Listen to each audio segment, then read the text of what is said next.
where the local time is approaching 8 p.m. and the outside air temperature is 19 degrees Celsius.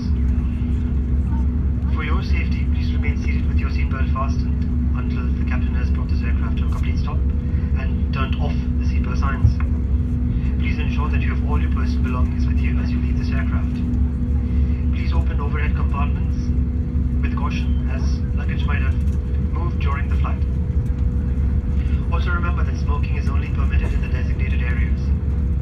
You may now use your mobile phones and other electronic devices if you wish to do so.